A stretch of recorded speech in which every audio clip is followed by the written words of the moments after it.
Shalom. Damai di hati. Puji Tuhan, saudara-saudara. Mulai hari ini kita sebagai jemaat Gemim Yordan Lewet boleh beribadah mulai di rumah Tuhan ini. Tentu suasana yang selalu kita rindu-rindukan, bukan? Setelah hampir 7 bulan, kalau Maret minggu kedua, April, Mei, Juni, Juli, Agustus, September, Oktober. 7 bulan terakhir kita belum beribadah secara rutin di rumah gereja. Waktu bilang orang harus beribadah di rumah, jemaat resah. Oh, siapa sengaja beribadah ini dah? Siapa tuh gereja semua tutup? Yang lain-lain boleh buka, gereja tutup. Bagaimana ini? Wah, rame. Tetapi dengan penyampaian dan anjuran kenapa dan bagaimana seharusnya, maka boleh dimengerti dan dipahami. Nah, sekarang sudah boleh. Mana dorang? Mana? Oh, dorang sudah tutup di Facebook. Oh, dorang sudah boleh jabar ibadah. Facebook. Oh. Oleh karena itu saya berharap kerinduan yang sudah dijawab Tuhan, orang boleh beribadah, mari tunjukkan. Bahwa orang memang mau beribadah, menjadikan rumah Tuhan ini betul-betul sebagai rumah orang beribadah, sehingga dia tidak akan tinggal seperti museum. Tidak akan lagi dipergunakan. Siapa yang mempergunakan? Orang ketika diberi kesempatan. Ini sok kasih kesempatan. Nah, oleh karena itu saudara, tadi kita tanya Pak Pastor, kira-kira boleh berapa tadi sementara ini ibadah? Pastor David di belakang. 50-an orang Bapak. Tanya Pak pegawai berapa? 67 ya. Kalau tidak salah. 5 kolom, 67 orang di gereja. Saudara, mari merenung-renungkan kesempatan yang Tuhan berikan ini. Kalau waktu-waktu yang lalu bilang kalau cuma di toa, nak mau dapat dengar pendeta. Kalau beribadah cuma pakai di televisi, kenapa cuma itu ada tumbuh-tumbuh rica? Nanti kurang tanya, so mau khotbah, baru datang. Sekarang sudah diberikan kesempatan. Saudara-saudara, maksud saya adalah ketika Tuhan memberikan kita peristiwa-peristiwa yang harus kita lewati, maka ketika kita boleh menjalaninya dengan ketaatan dan kesetiaan, maka ada kesempatan yang Tuhan berikan, mari pergunakan itu dalam rangka memuliakan Tuhan. Kalau kau lagi nanti datang, belum boleh lagi ulang. Apalagi. Saudara, kiranya dengan apa yang boleh kita mau jalani ini, mari kita berkesempatan untuk terus memuliakan Tuhan dalam waktu-waktu yang Tuhan berikan kepada kita, sehingga nama Tuhan dipuji dan dimuliakan. Amin. Amin ya. Kalau enggak,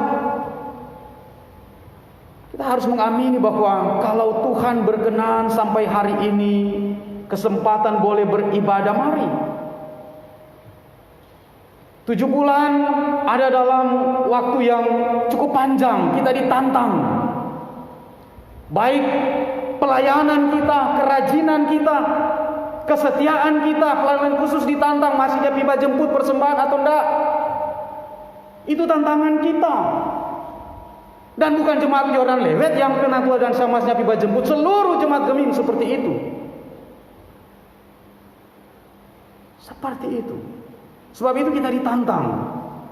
Dalam masa-masa pandemi, kesetiaan sebagai pelayan itu ditantang. Kalau biasa sekarang kan semua mulai lagi kalau berkumpul. Jadi persembahan cuma di sebelah-sebelah, no? Pasti berjalan. Mar kalau 7 bulan itu kan dia pinai di gunung, ujang-ujang. Tapi inilah realita kita, realita pelayanan.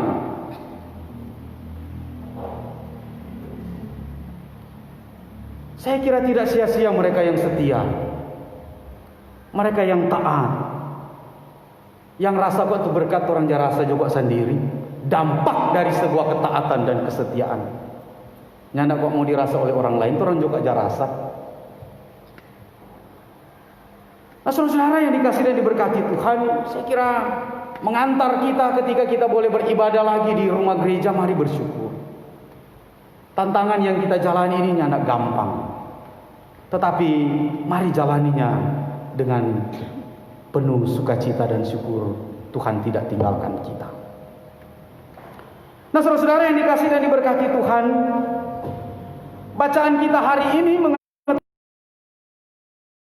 perjuangan hidup dua orang perempuan yang bernama Naomi dan Ruth. Bacaan kita, perjuangan untuk hidup mereka dan keluarga mereka. Kalau kita mau memahami bagian Alkitab ini, bacaan kita, maka baiknya memang kita memahami kisahnya dari awal. Kitab Rut ini memang cuma 4 pasal.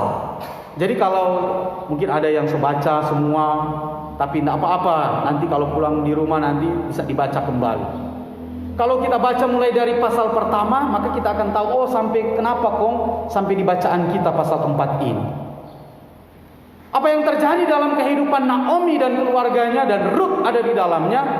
Dikisahkan bahwa keluarga Naomi, Elimelek dan Naomi, pada waktu terjadi kelaparan di tanah Israel, maka mereka pergi ke Moab. Mereka pergi ke Moab bersama dengan 2 anak mereka, Mahlon dan Kilion. Sampai di Moab, maka anak Mahlon dan Kilion menikah dengan perempuan Moab. Mahlon menikah dengan Ruth, Kilion menikah dengan Orpa. Nah, itu. Kemudian di Moab, istri atau suami Naomi yaitu Elimelek mati. Tidak lama kemudian juga mati Mahlon dan Kilion. Tak tinggal 3 perempuan janda ini, Naomi, Ruth, dan Orpa. Saudara-saudara, hidup di tanah asing tentu membutuhkan perjuangan. Sekarang Naomi bilang, ya kita semua pulang-pulang kembali ke tanah Israel, kembali lagi ke Bethlehem. Kemudian dia menyuruh agar Ruth dan Orpa yang adalah perempuan Moab itu pulang jo ngoni pe keluarga. Ngoni sona ada tuh suami kita pe anak-anak so mati. Kita mau pulang ke Bethlehem. Apa yang terjadi saudara kalau kita baca itu? Nah, Ruth dan Orpa bilang, "Torang mau iko dengan engkau Naomi." Tapi Naomi bilang, "Sudah Jo, tetap Jo di sini. Karena kita sudah akan ada punya anak lagi untuk menggantikan anak-anak yang sudah mati itu." Karena memang kebiasaan begitu. Itu perkawinan Levirat namanya. Ya, jadi sudah ada. Jadi pulang Jo. Orpa kemudian mengindahkan nasihat Naomi. Naomi bilang ke Orpa, dan Orpa pulang kembali kepada keluarganya di Moab tetap. Tetapi Ruth dia bilang dia akan tetap ikut Naomi, menantunya itu, mama mantu. Dan apa yang dilakukan oleh Ruth adalah itu luar biasa. Di pasal 1 ayat 16 Ruth bilang begini, "Tetapi kata Ruth, janganlah desak aku meninggalkan engkau dan pulang dengan tidak mengikuti engkau. Sebab kemana engkau pergi, ke situ jugalah aku pergi. Dan di mana engkau bermalam, di situ jugalah aku bermalam. Bangsamulah bangsaku, dan Allahmulah Allahku." Ini luar biasa. Seorang perempuan Moab yang tidak mengenal Allah sesungguhnya, kini dia bilang, ikut Naomi, sekarang aku akan menyembah Allahmu, Allah Israel, Allah dari Naomi. Ruth meninggalkan kehidupannya dan sekarang akan bersama-sama dengan Naomi pulang ke Bethlehem. Dan menarik saudara, ini kisah perempuan-perempuan ini, Naomi dan Ruth, dalam keadaan yang sangat sulit seperti itu, sangat sengsara, tetapi ya itulah kehidupan yang harus mereka jalani. Dan mereka pulang sekalipun tentu adalah kejadian yang sudah sulit sekali untuk diterima karena kehidupan sudah berubah. Tetapi Naomi bilang, dengan tangan yang penuh dia pergi, tetapi dengan tangan kosong dia pulang, tetapi bersama dengan Tuhan. Kalau kita baca ayat 21 dari pasal 1 ayat 21, ketika orang-orang melihat Naomi, Naomi sudah datang, Naomi kah dia? Nah itu kan orang baca. Kemudian Naomi bilang begini, kalau mulai dari ayat 19 pasal 1 dikisahkan begini. Dan berjalanlah keduanya, ini keduanya berarti Rut dan Naomi, sampai mereka tiba di Betlehem. Ketika mereka masuk ke Betlehem, gemparlah seluruh kota itu karena mereka dan perempuan-perempuan berkata, Naomi kah itu? Ayat 20. Tetapi ia berkata kepada mereka, janganlah sebutkan aku Naomi, sebutkanlah aku Mara, sebab yang Maha Kuasa telah melakukan banyak yang pahit kepadaku. Dengan tangan yang penuh aku pergi, tetapi dengan tangan yang kosong Tuhan memulangkan aku. Jadi Naomi tetap melihat, sekalipun pulang dengan tangan kosong, tetapi dia bilang Tuhan yang memulangkan dia. Itu yang terjadi. Naomi tetap melihat bahwa segala sesuatu yang terjadi dalam hidupnya tetap dalam kendali dan kontrol Allah. Apa yang terjadi, saudara? Ketika sampai tiba di Betlehem, Naomi dan Rut bekerja, melanjutkan hidup mereka dengan apa? Memungut jelai, dan Rut memungut jelai di ladang Boas. Itu bacaan dalam kitab Rut itu. Siapa Boas? Nah itu kan supaya orang tahu sampai masuk pada bacaan kita. Boas adalah kerabat dekat Naomi yang menurut adat dapat menjadi penebus. Jadi biasanya untuk menggantikan suami yang sudah meninggal itu, maka bisa kerabat yang paling dekat. Kalau sudah tidak ada anak, berarti kerabat yang paling dekat. Dan rupanya Boas adalah keluarga dekat Elimelek bersama dengan Naomi. Boas bisa menjadi penebus, menggantikan suami dari Rut yang sudah meninggal itu, yaitu Mahlon. Apa tujuannya? Tujuan untuk menebus itu adalah untuk melanjutkan keturunan, untuk menjaga kepemilikan atau properti dari keluarga ini, dan memberikan perlindungan sosial kepada sang janda. Jadi kalau misalnya Boas nantinya menikah dengan Rut, maka sesungguhnya Boas sementara melindungi dia, memberikan kehidupan, memberikan keturunan, memberikan hal-hal yang pada akhirnya menghidupkan harkat dan martabat dari Rut. Nah, itu yang terjadi, saudara. Sebab itu dalam bacaan kita hari ini, maka dikatakan Rut menjadi istri Boas. Tetapi sebelum menjadi istri Boas dalam bacaan kita, dia bilang, kita boleh jadi penebus, tetapi masih ada yang lebih dekat lagi, yang cocok jadi penebus selain aku. Nah, itu bacaan kita. Sehingga dikatakan begini, pasal 4 ayat 1, Boas telah pergi ke pintu gerbang dan duduk di sana. Kebetulan lewatlah penebus yang disebutkan Boas itu. Jadi kalau kita baca terus bacaan kita kan dikatakan, dia panggil itu penebus, duduk di depan 10 orang tua-tua itu, kemudian dia tanya, engkau berhak untuk menebus Rut, menebus Naomi maksudnya, karena di situ ada dia akan membeli tanah dan menebus milik kepunyaan Naomi dan Elimelek, dan kemudian di sana berhak juga untuk mendapatkan Rut. Boas bilang, engkau harus menebus. Tetapi kalau engkau tidak bersedia, bilang kamari. Dan apa yang terjadi, saudara-saudara, ketika Boas menyampaikan itu kepada si penebus pada akhirnya bilang, kita nyanda bisa, dan kita tidak akan menjadi penebus untuk hal itu. Pada akhirnya, saudara-saudara, Boas mengatakan dia bersedia untuk menebus itu.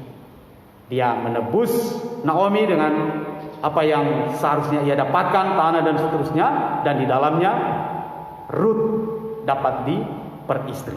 Kalau kita baca ayat 9 dan 10, Rut pasal 4 ayat 9 dan 10 sudah dikatakan. Kemudian berkatalah Boas kepada para tua-tua dan kepada semua orang di situ, kamulah pada hari ini menjadi saksi bahwa segala milik Elimelek dan segala milik Kilion dan Mahlon aku beli dari tangan Naomi. Juga Rut perempuan Moab itu istri Mahlon aku peroleh menjadi istriku untuk menegakkan nama orang yang telah mati itu di atas milik pusakanya. Demikianlah nama orang itu tidak akan lenyap dari antara saudara-saudaranya dan dari antara warga kota. Kamulah pada hari ini menjadi saksi. Pada akhirnya Rut menjadi istri Boas. Dan apa yang terjadi dari kisah bacaan kita ini? Para perempuan dan semua orang menyampaikan berkat buat Naomi dan Rut. Itu bacaan kita. Dan seluruh orang banyak yang hadir di pintu gerbang dan para tua-tua berkata, kamilah menjadi saksi. Tuhan kiranya membuat perempuan yang akan masuk ke rumahmu itu seperti Rahel dan Lea. Itu kalau kita baca seterusnya ya, ayat 11 bacaan kita tadi. Mereka berharap nanti keluarga yang baru terbentuk itu nanti akan menjadi berkat, menjadi anak-anaknya menjadi orang-orang besar. Dan kepada Naomi, para perempuan bilang, luar biasa Naomi, punya Rut seperti itu, yang kehidupan dan sosok perempuannya ini melebihi 7 orang anak laki-laki. Luar biasa ini Rut. Kalau orang baca ayat 15 bacaan kita tadi tuh, perempuan-perempuan itu bilang begini, dan dialah yang akan menyegarkan jiwamu dan memelihara engkau pada waktu rambutmu telah putih, sebab menantumu yang mengasihi engkau telah melahirkannya, perempuan yang lebih berharga bagimu dari 7 anak laki-laki. Jadi dia bilang Rut ini disetarakan dengan lebih dari 7 anak laki-laki. Bukan main kesetiaan Rut, seorang menantu terhadap Naomi. Dan itulah kisah luar biasa, perjalanan yang tentu banyak lika-likunya, dari keadaan yang susah, tapi pada akhirnya sekarang boleh menemukan kehidupan. Saudara-saudara yang dikasihi Tuhan, kisah Naomi dan Rut adalah kisah perjuangan hidup perempuan, keluarga, dan orang percaya, yang memperlihatkan bagaimana campur tangan Tuhan yang senantiasa terjadi dalam perjalanan hidup mereka. Dari kisah tadi, saudara-saudara, kita dapati bahwa beragam cara Tuhan bekerja mendatangkan kehidupan bagi keluarga Israel ini.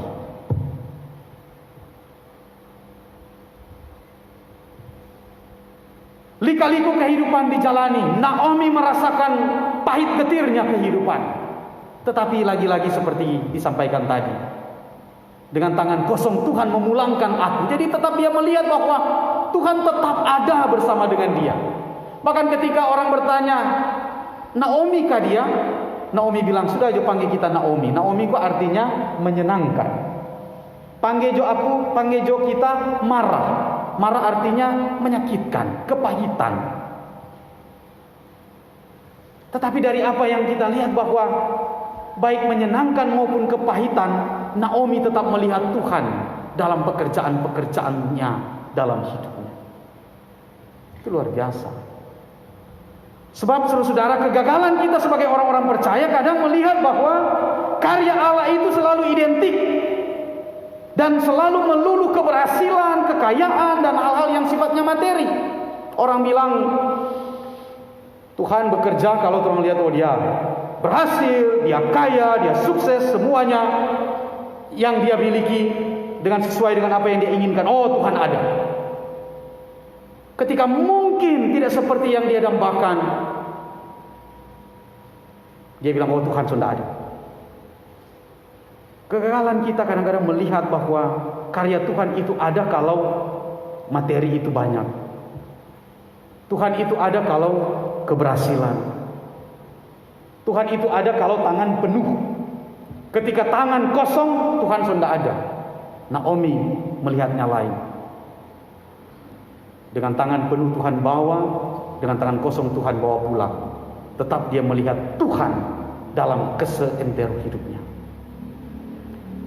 Saudara-saudara, kisah Rut memperlihatkan bagaimana Naomi dan dan Rut ini melihat perjalanan hidup mereka adalah perjalanan karya Allah yang mendatangkan kehidupan yang sesungguhnya. Sebab bagi mereka, apa yang mereka alami bukan semata-mata nantinya tanah dapat dikembalikan. Ketika Boas tebus, maka mereka kembali memperoleh harta mereka. Bukan hanya itu. Bukan itu yang utama. Tetapi yang mereka lihat bagaimana martabat mereka sebagai janda-janda itu terangkat kembali dan dihidupkan kembali. Itu yang lebih utama. Dan memang itulah kenyataan-kenyataan yang sering terjadi. Buat apa memiliki semua materi kalau martabat dan hak direndahkan atau tidak dihargai? Pengalaman Rut dan Naomi mau mengingatkan kepada kita bahwa kehidupan yang sesungguhnya itulah yang kiranya menjadi bagian. Bukan soal berapa banyak materi yang akan didapat, tetapi bagaimana kehidupan itu dihargai. Tetapi di sini juga kita melihat saudara-saudara, Boas dipakai Allah dalam rencana-rencananya untuk menyelamatkan baik untuk Rut tapi juga Naomi. Tuhan pakai Boas. Itulah kerja-kerja Tuhan. Kadang-kadang sulit untuk diterka, tapi kalau dia bekerja selalu mendatangkan kebaikan. Dan dari bagian Alkitab ini saudara, kita mendapati pula bahwa Rut menjadi contoh perempuan yang setia, perempuan yang punya komitmen dan dedikasi. Komitmen kepada Allah Israel dan dedikasi kepada mertuanya, yang pada akhirnya dia masuk menjadi keluarga Israel. Itulah Rut. Komitmen untuk menyembah Allah Israel, padahal dia dulu perempuan Moab. Dan kemudian dia mendedikasikan hidupnya kepada perempuan Israel yang bernama Naomi. Pada akhirnya Rut menjadi keluarga Israel. Luar biasa Rut. Dan saudara, ternyata dari kisah Rut dan Naomi ini selalu kita diingatkan bahwa perjalanan hidup orang percaya yang setia selalu ada dalam kendali dan tuntunan Tuhan. Itulah sebabnya setiap peristiwa hidup saudara-saudara haruslah dilihat bahwa Tuhan tetap mengasihi orang-orang milik kepunyaannya. Orang-orang yang tetap memilih Tuhan sebagai Tuhan atas hidupnya selalu ada dalam pemeliharaan Tuhan. Bukan soal materi, kekayaan atau jabatan yang menjadi Tuhan kita. Sebab kalau itu yang menjadi Tuhan, maka segala sesuatu akan diukur dengan materi. Termasuk harkat, martabat, sikap dan dedikasi hanya akan dilihat apakah berdampak secara materi atau tidak. Kalau materi itu yang menjadi Tuhan atas hidup orang percaya, maka segala sesuatu akan diukur dengan materi. Sehingga mungkin orang berkata, kalau materinya kecil, popularitasnya kecil, dedikasi dan pengabdiannya kecil-kecil joh, nggak usah maksimal. Tapi kalau nanti mendatangkan jabatan yang tinggi, materi yang besar, bisa mengamankan posisi, taruh siang kalau siang, abu kalau abu. Karena segala sesuatu diukur dari hal-hal yang sifatnya demikian. Tidak peduli apakah yang mau didapatkan itu masih bermartabat atau tidak, tidak pusing. Itu kalau materi yang menjadi Tuhan atas hidup kita. Tetapi kalau benar Tuhan yang menjadi Tuhan atas hidup kita jadi lain. Nah itu Naomi dan Rut. Melihat semua peristiwa-peristiwa hidupnya adalah rancangan-rancangan Tuhan, yang pada akhirnya selalu mendatangkan kebaikan, selalu mendatangkan kehidupan. Mungkin tidak harta banyak, mungkin tidak keberhasilan orang lain, mungkin tidak sepopuler orang lain, tetapi boleh menjalani kehidupan yang bermartabat. Itu kebanggaan kita, itu rasa syukur kita sebagai pribadi maupun tentu keluarga.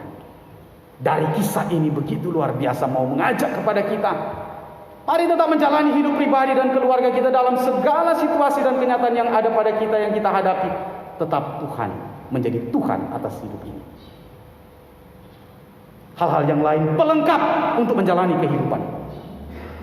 Sebab itu ketika diberkati dengan kekayaan dan keberhasilan, bersyukur. Muliakanlah Tuhan dengan hartamu. Ketika mungkin tidak seberhasil orang lain, bersyukur, tetap menikmati hidup dan tetap jadi berkat. Kan orang jadi berkat bukan nanti jadi orang kaya. Berbagi dan memberi bukan nanti sebanyak harta, tidak. Tetapi orang percaya selalu ingat terus menjadi berkat dalam keadaan apapun. Naomi, Ruth menjadi contoh dan teladan yang luar biasa. Komitmen kepada Allah dan dedikasi kepada keluarga. Mari menjadi keluarga yang setia kepada Tuhan. Mengerjakan semua tanggung jawab yang diberikan Tuhan dengan setia. Kita percaya dengan bersikap demikian, Tuhan senantiasa mengangkat harkat dan martabat kita dengan caranya. Kalau cara Tuhan selalu terbaik. Kadang-kadang kita sulit memikirkannya. Cara Tuhan selalu mendatangkan kebaikan. Amin.